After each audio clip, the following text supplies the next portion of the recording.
Esses cristãos de Éfeso, eles eram pagãos, e no paganismo, na cultura pagã da sua época, a mentira era uma coisa extremamente comum, era aceita. E eu fico pensando na similaridade com o nosso país. O brasileiro é conhecido pelo jeitinho, e eu não me orgulho disso. E eu acho que você também não devia se orgulhar disso. Efésios capítulo 4, de 25 a 29. E aqui veremos 4 orientações que Paulo dá quanto à vida cristã, com base no que ele ensinou sobre a dinâmica da vida cristã. Meus irmãos, nos versos anteriores, o apóstolo Paulo explicou à igreja de Éfeso como funciona a vida cristã.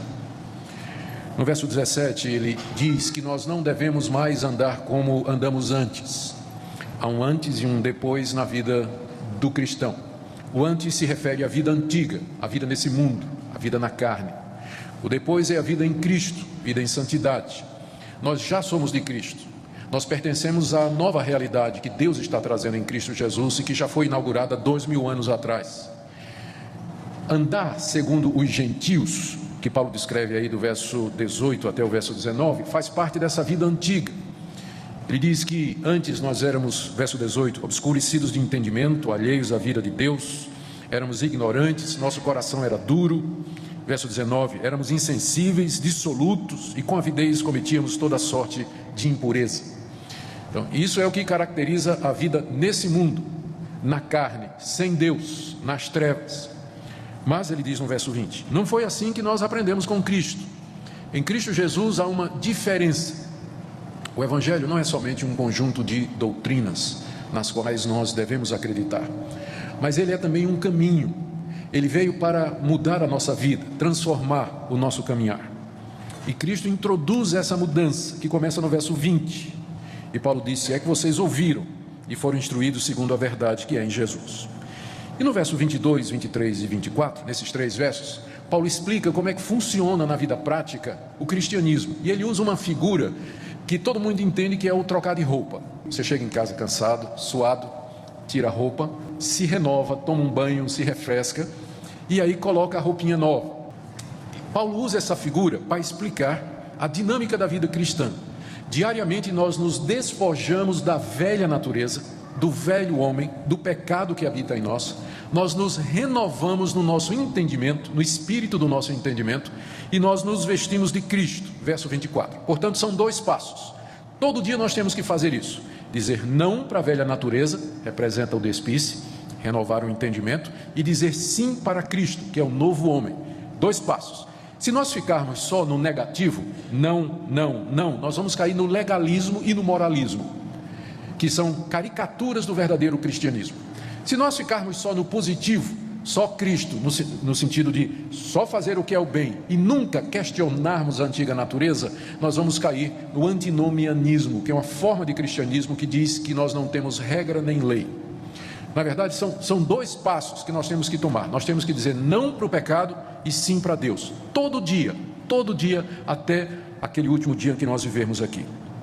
E depois de explicar isso, Paulo dá vários exemplos práticos de você dizer não para o pecado e sim para Jesus. Começando do verso 25, que nós lemos, até o verso 29, ele dá 4 exemplos do que ele acabou de dizer. É o que nós veremos nessa noite. Depois ele dá mais um exemplo com relação a Deus, do verso 30 até o capítulo 5, verso 2. E depois mais 4 exemplos em relação a mim mesmo. Como é que funciona no dia a dia esse não para o pecado e sim para Deus. Essa última parte vai do verso 3 até o verso 17. Mas hoje à noite eu quero concentrar nesses 4, vamos chamar de contrastes práticos que o apóstolo Paulo faz. E que tem a ver com a nossa vida. São eles, vocês já perceberam. Primeiro, parar de mentir e dizer a verdade. Não à mentira, sim para a verdade. Verso 25. Não para a mágoa, sim para a ira santa. Verso 26 e 27. Não para o roubo e sim para o trabalho. Verso 28. Não para a palavra suja e sim para a palavra que abençoa. No verso 29. Então são estes 4 contrastes práticos que nós queremos ver nessa noite, na expectativa de que Deus fale ao seu coração, que o Espírito Santo lhe convença do pecado, do juízo e da justiça, e que aponte Cristo a você como sendo aquele que nos perdoa e nos dá graça para começarmos outra vez. Eu preciso dizer ainda mais algumas coisas com relação a esses contrastes antes de nós conversarmos. O primeiro deles é que Paulo não está inventando nenhuma ética nova para os cristãos. Praticamente tudo o que ele disse aqui já está no Antigo Testamento. Por exemplo, fale a verdade com seu próximo, no verso 25, está em Zacarias, capítulo 8, verso 10. Quando ele diz, não furte, nós temos um mandamento que diz, não furtarás. Quando ele diz, não saia da vossa boca nenhuma palavra torpe, e quando no verso 26 ele diz que nós não devemos nos irar, nem dar lugar ao diabo, nada mais é do que o mandamento, não dirás falso testemunho. Então Paulo não está criando uma ética nova para os cristãos, ele está tomando a lei de Deus e dando a sua interpretação e aplicação à luz de Cristo. Isso é importante porque muita gente pensa que nós não temos mais nada a ver com a lei de Deus. Tem muitos cristãos que acham que o que nós temos que fazer é amar a Deus e o próximo. Mas a pergunta que nós fazemos é o seguinte: como é que você ama o seu próximo? Tem muita gente que acha que a ética do cristão é só o amor. Tudo bem. Como é que você ama o seu próximo? Eu vou lhe dizer como é que você ama o seu próximo. Você não quer a mulher dele, você vai respeitar o nome dele, você vai respeitar a propriedade dele, você vai respeitar a vida dele, em outras palavras, os 10 mandamentos. Você diz, não, mas tem que amar a Deus sobre todas as coisas. O que significa amar a Deus sobre todas as coisas? Não terás outros deuses diante de mim, não farás para ti imagem de escultura, não tomarás o meu nome em vão. Então, no fim, você sempre volta para os 10 mandamentos. Porque eles são a expressão da santidade de Deus, quem é Deus e o que Ele quer de nós. Então o cristianismo não inventou uma ética nova, apenas nos disse em que poder ou de que maneira nós podemos viver para agradar a Deus. O que está a diferença? Outra coisa que é importante nós lembrarmos aqui é que essas orientações elas são dadas primeiramente no contexto da igreja. Paulo está falando para a igreja. Tanto é que no verso 25, quando ele diz, não pare de mentir e diga a verdade, a razão que ele dá é porque nós somos membros uns dos outros. Mas isso não quer dizer que você é livre para mentir para o descrente. Porque algumas religiões dizem que para os de casa você tem uma ética, mas para os de fora é outra coisa. Você não pode roubar, mentir e iludir um irmão. Mas quando é gente que não pertence à fraternidade ou à nossa religião, aí você pode tratar do jeito que quiser. Não no cristianismo. A verdade é a verdade, na igreja ou fora dela. A honestidade é a honestidade, entre irmãos e entre você e o seu sócio, mesmo que ele não seja cristão. E nos seus negócios, mesmo que não sejam negócios com gente que é crente, mas a honestidade é sempre honestidade. Porque a lei de Deus é para todos, a vontade dele é para todos nós. Então, embora o foco principal do que Paulo esteja dizendo aqui é para a igreja, mas isso não significa que se resume aos limites da comunidade cristã, mas extrapola e alcança toda a sociedade. É assim que eu tenho que ser, sempre, em todo lugar, falando a verdade, entre os irmãos e lá no meu trabalho, na minha escola, nos meus relacionamentos. Outra coisa que eu queria chamar a sua atenção aqui é para o fato de que a cada vez que Paulo diz assim, não faça isso, mas faça isso, ele dá um motivo. Isso é muito importante, porque Deus não quer que nós obedeçamos sem que nós entendamos o motivo pelo qual nós temos que fazer determinadas coisas. Então ele é tão misericordioso que mesmo que ele não precisasse, bastava ele dizer, é assim porque eu quero, porque ele é Deus, ele pode fazer o que ele quiser, mas ele é tão misericordioso que ele diz assim, não faça isso por causa disso. Como que querendo nos persuadir, querendo nos convencer de que fazer isso é a melhor coisa. E aqui a gente vê a grande misericórdia de Deus. Uma outra coisa que é bom nós lembrarmos aqui é que estas coisas não salvam. Nós não vamos fazer isso para sermos salvos. Quando diz assim, pare de mentir e diga a verdade, eu vou parar de mentir e falar a verdade, não porque com isso eu queira ganhar um lugar no céu, ou merecer o perdão de Deus, ou receber de Deus algum favor. Não, eu vou fazer isso porque eu já recebi de Deus algum favor. Você percebe aqui no verso 25, que ele começa assim, por isso... Ou seja, ele está remetendo a uma razão anterior. E que razão anterior é essa? É o que vem no livro todo. Que Deus nos amou antes da fundação do mundo. Que Ele nos escolheu para sermos o seu povo. Que Ele mandou seu Filho Jesus Cristo para morrer pelos nossos pecados. Que Ele nos chamou pelo Espírito Santo. Que nos fez parte da sua família. Por isso, pare de mentir. Essa é a razão. Nós não vamos parar de mentir para ir para o céu.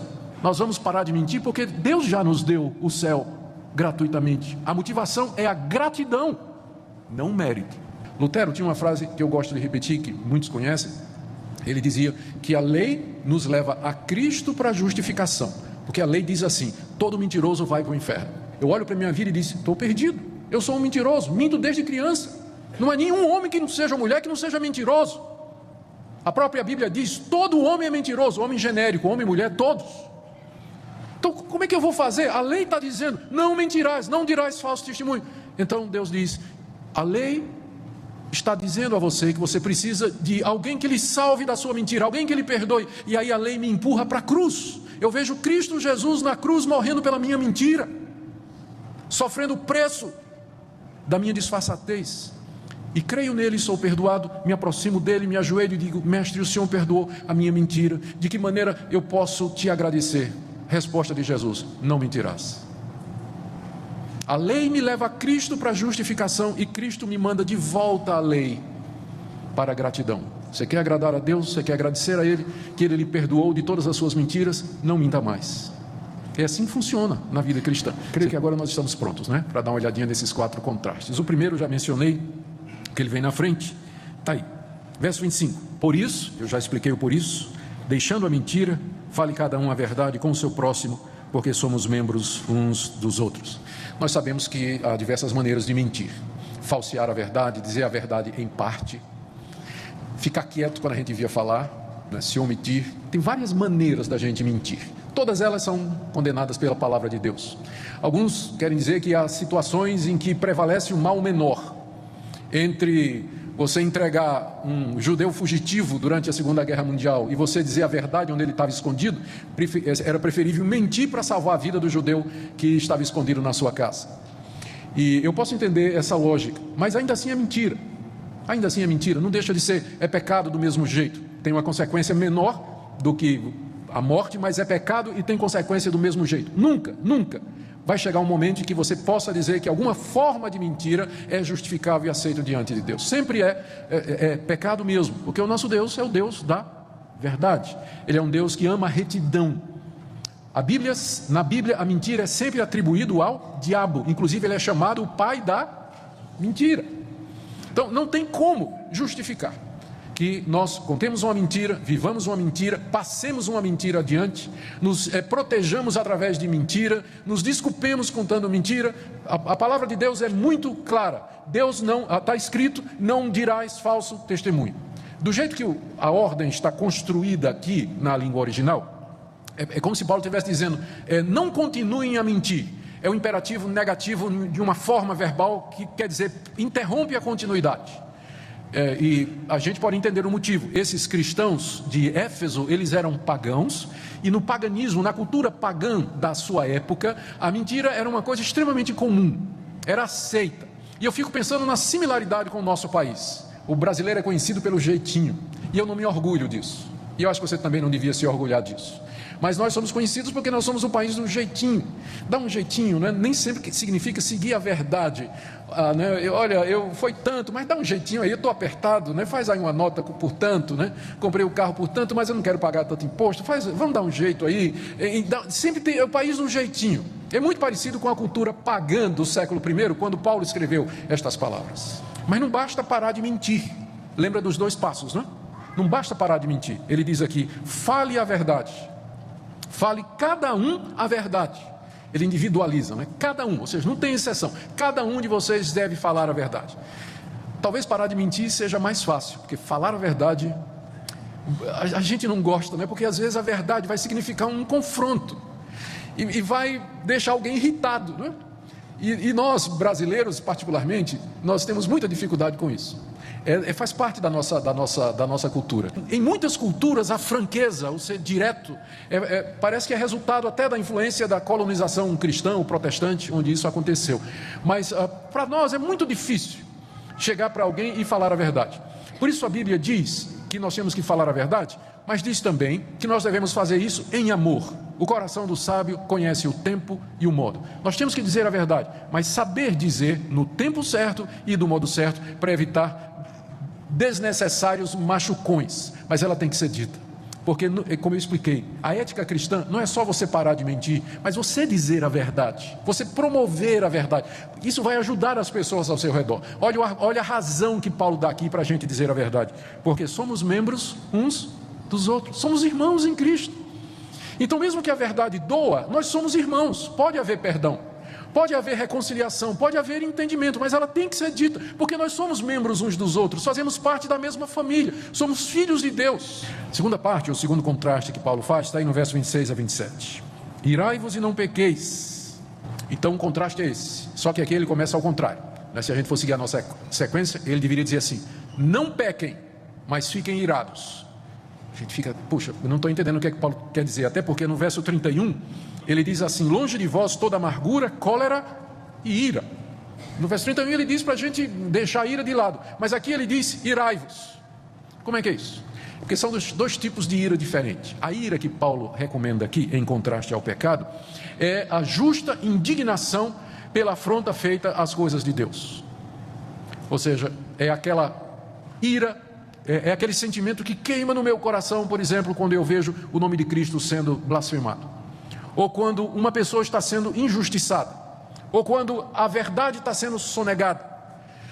Esse é um tempo que nós precisamos de mais gente irada, pelo bom motivo. A ira que é proibida na Bíblia é aquela ira que é fruto de uma frustração pessoal, em que você se sentiu ofendido, ultrajado, mas a ira santa, ela não foca em mim, ela foca lá fora. Ou seja, eu estou indignado porque a verdade está sendo torcida. Estou indignado com a corrupção do meu país. Estou indignado com a mentira de determinadas pessoas. Então, há lugar para ira. O cristão deveria ser uma pessoa que tivesse essa indignação. Porque quando falta essa indignação, a gente fica calado, a gente fica passivo, a gente cala a boca, a gente se torna cúmplice, a gente não faz nada.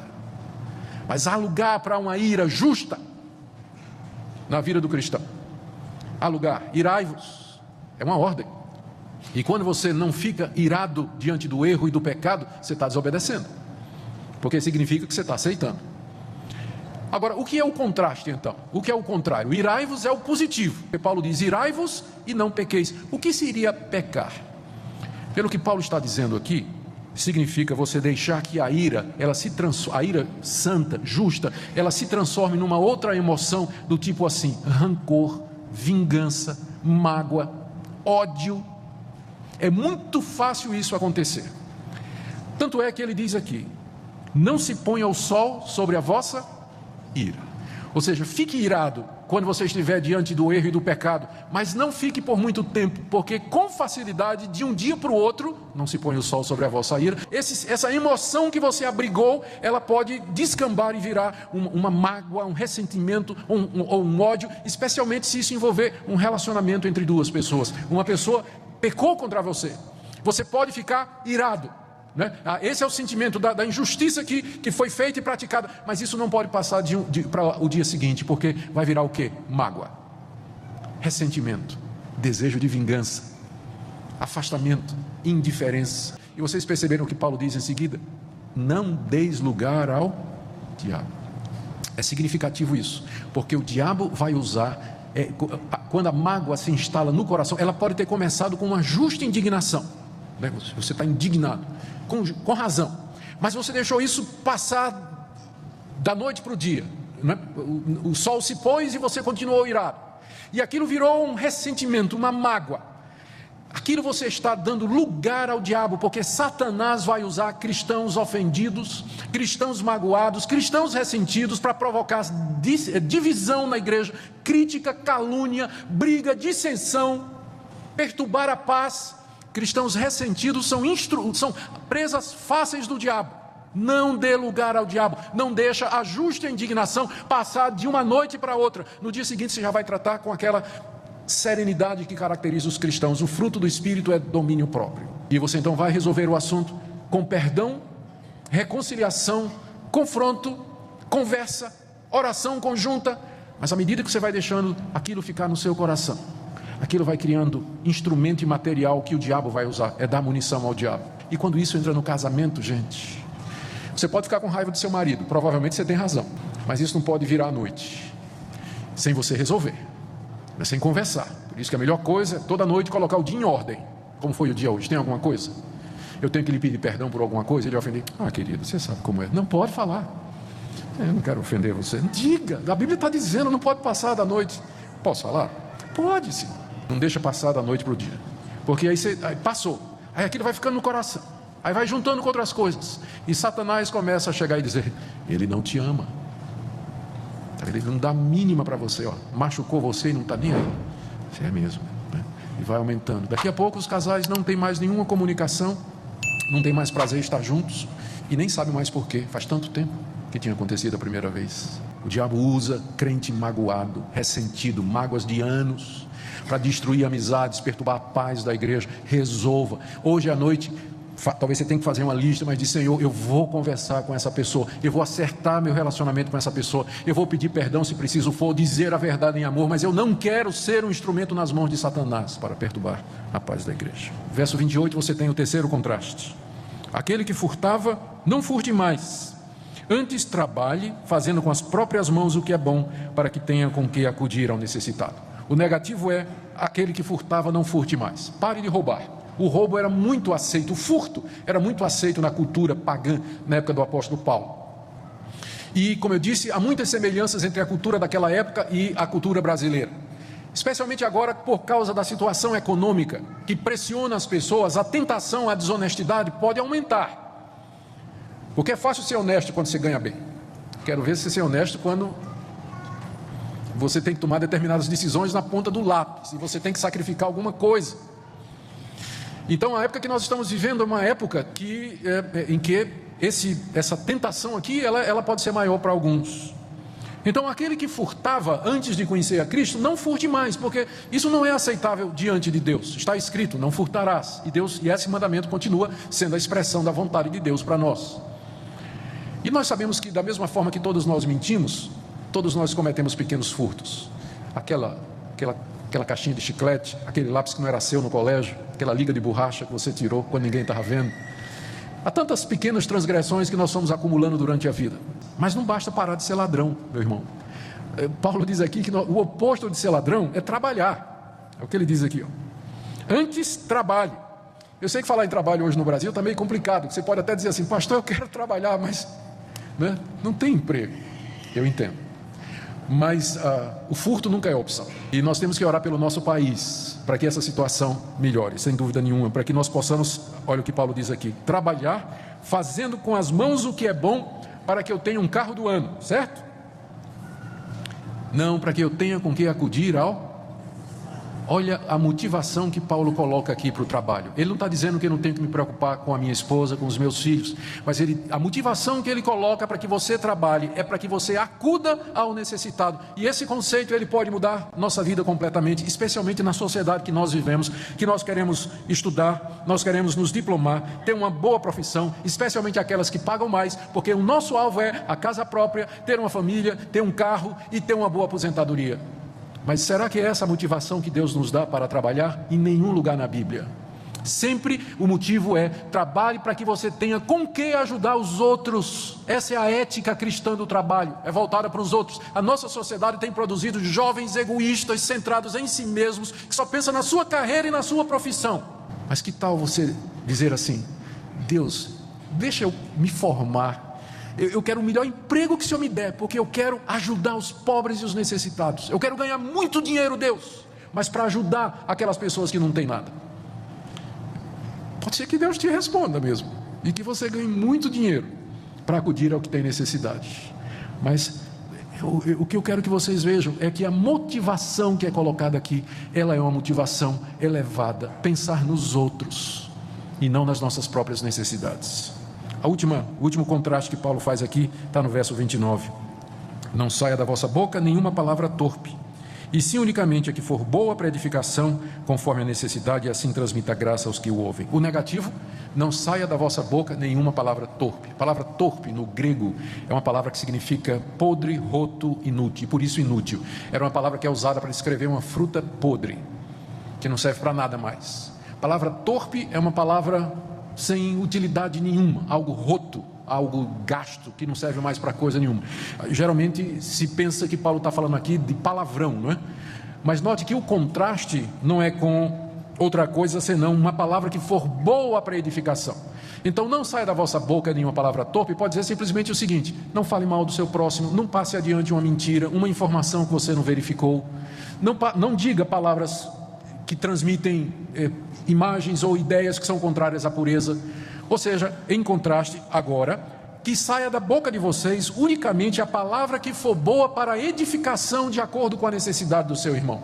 Já pensou a diferença que seria se nós consagrássemos a nossa boca para só dizer aquilo que edifica e abençoa as pessoas.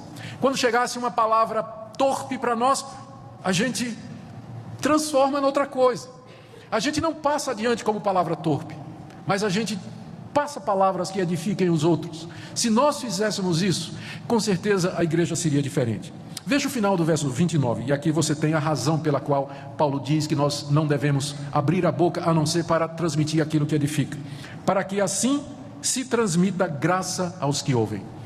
A gente fala, evangélico fala muito da graça de Deus, evangélico tradicional, não é? Somos salvos pela graça, pelo favor e pela misericórdia de Deus. Mas de que maneira a graça é transmitida?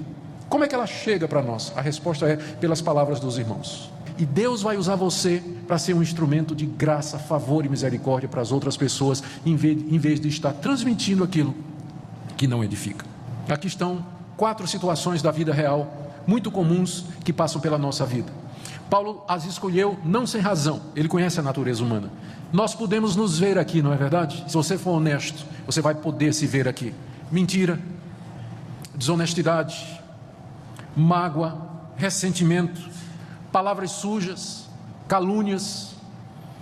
Mas como eu disse, isso aqui não é colocado como sendo uma condição de mérito para que você seja salvo. Isso aqui é colocado como sendo orientação para aquele que já conhece o poder de Cristo e o poder do Evangelho. Se você de fato é de Deus, se você está unido a Jesus e tem o Espírito Santo, você pode dizer não para mentira, para mágoa, para o furto e para a palavra torpe, e dizer sim para a verdade, para o trabalho, para a ira justa e tudo aquilo que agrada a Deus.